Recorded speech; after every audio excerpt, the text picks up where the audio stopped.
ஆனா தேர்தல் நேரத்திலே மோடி தமிழ்நாட்டுக்கு 8 தடவை 10 தடவை வந்தார். பட்ஜெட்ல நம்ம பேரு ஒரு தடவை கூட வரல. தமிழ்நாட்டுக்கு வந்து நான் தமிழ்னா பொருட்களையே நான் தமிழ் பேசணும் இது அதுன்னாரு. ஆனா பட்ஜெட் எழுதும் போது தமிழ்நாட்டு பேரே அவங்களுக்கு ஞாபகம் வரவில்லை. சென்னைக்கான மெட்ரோ ரயில்வே திட்டம் நான் ஒரு கேள்வி கேட்டிருந்தேன்.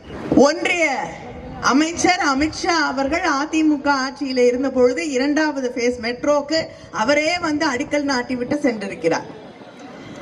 இப்பொழுது அதற்கான பணம் கொடுக்கப்படவில்லையே, எப்பொழுது தருவீர்கள் என்று கேட்டால் மத்திய அமைச்சர் வந்து அடிக்கல் நாட்டிய திட்டத்துக்கு இன்னும் கிளியரன்ஸ் இருக்கா இல்லையா, காசு கொடுப்பாங்களா கொடுக்க மாட்டாங்களான்னு பதிலுக்கு சொல்ல முடியல. இப்படி ஒரு ஆட்சி தனக்கு வாக்களிக்காத மக்களை எல்லாம் தான் ஆட்சி பொறுப்பிலே இருப்பதற்கு பயன்படாதவர்களை எல்லாம் பழிவாங்க வேண்டும் என்றே ஆட்சி நடத்தி கொண்டிருக்கக்கூடிய ஆட்சிதான் பாஜக ஆட்சி.